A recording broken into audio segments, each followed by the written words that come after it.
Nonsense. It's nonsense. It's going to cause the thing to blow up.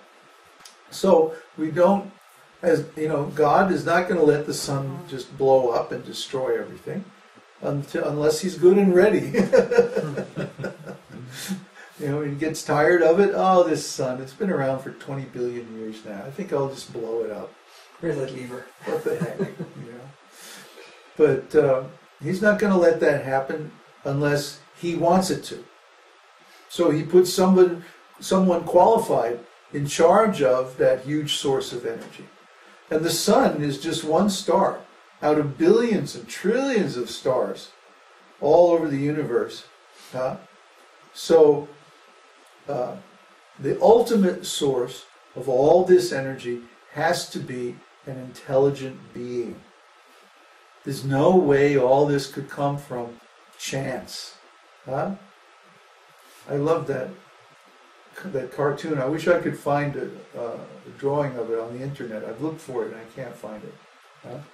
There's a bunch of guys in hard hats, and they're all standing around, and there's, you know, the typical construction site, tools and bulldozers and stuff, you know, all over the place. And in one pile, they have all these construction materials, bricks and boards and girders and, you know, all this stuff, right, piled up. And it's off in the distance. And then you see this wire coming back to where all the guys are standing. And there's one guy with a explosives detonator, you know, he's getting ready to set it off, right? And then there's a big sign in the front, Big Bang Construction Company. Yeah, right. Like God took all these materials, right, and he squished them into this little ball and then blew it up. And then by chance, he formed all these galaxies and stars and planets and people and animals and stuff. Yeah, of course, sure, duh. What a bunch of idiots. Anybody that believes that is insane. Put them in a rubber room. Really, it's so stupid. Are you going to take $1 million worth of construction materials and just blow it up and think that it's going to come down and form a building? That's insanity. It's going to form something, but it's not going to be very useful. It won't perform any useful function. It's just going to be, it's just going to be a big mess. So, at the root of all form and order is intelligence. So when we see form, when we see order, when we see things functioning in a very sophisticated way in this creation, there has to be intelligence at the root of that. And that intelligence is going to be aware, conscious. See? That's the Supreme Personality of Godhead. And we can contact him. He has unlimited resources. They have this SETI program. This is another stupidity. They have SETI program. They have all these radio telescopes monitoring all these different stars to see if there's any radio broadcasts. What's your problem, dude? You can talk to God. You want to know? You want to know who's out there?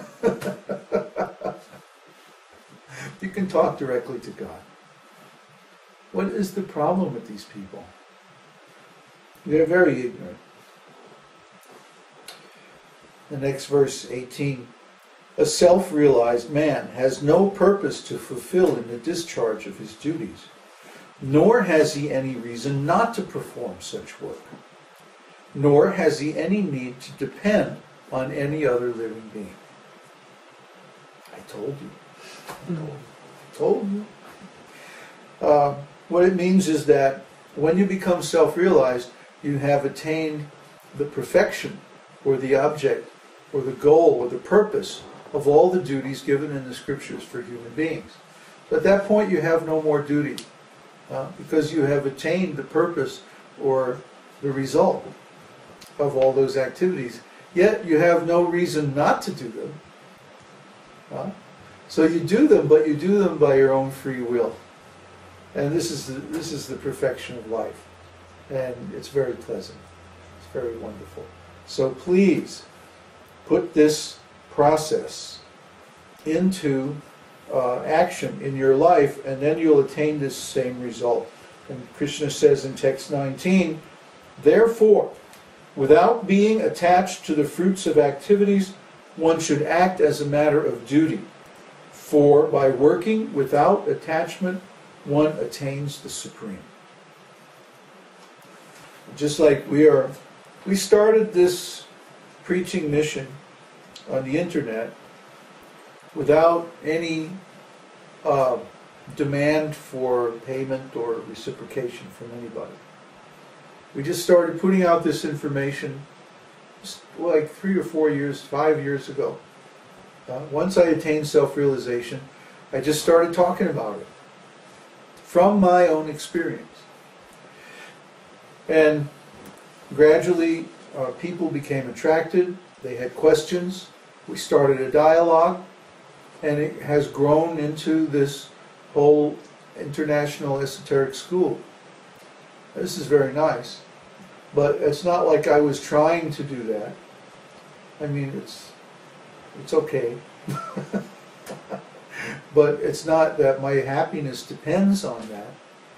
If everybody went away tomorrow, I would still be just as happy, because I don't depend on other people for my happiness. See, my happiness is there because of Krishna. So, it's not that I don't care, or it's not that I don't like you, or something like that. But I want to base my happiness on my relationship with God, not on my relationship with other people. Because God is stable, God is permanent, eternal, and unlimited. So He has all strength, all power. He's perfect. He's not going to cheat me. And the same is true for you. You can follow this same process and get the same result. That's what we're offering to you. Now, this process does have very high standards, because God has high standards. He should have high standards. I mean, He's the Supreme.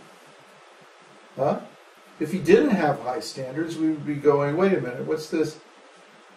So on the one hand, He accepts everybody, but on the other hand, He has very high standards of who is allowed to attain perfection. So sometimes people get upset with us because we have such high standards. Well, it's not us exactly. It's Krishna.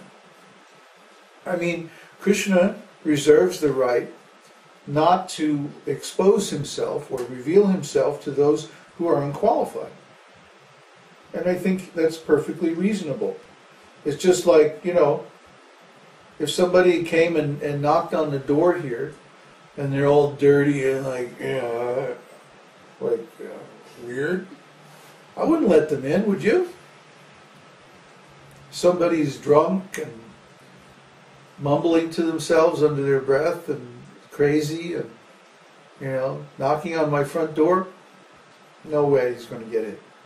So similarly, Krishna, He wants to see that we are free from this madness, this insanity, of thinking that we're the cause of everything that happens in our lives, of thinking that we're somehow independent of Him, of thinking that we can get happiness from some material energy that doesn't even belong to us.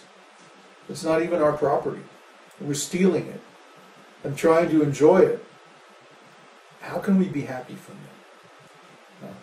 So Krishna wants to see, first of all, that we're sober, that we're not crazy, that we're in some kind of a normal state of consciousness. Otherwise, He's not going to let us into His personal world.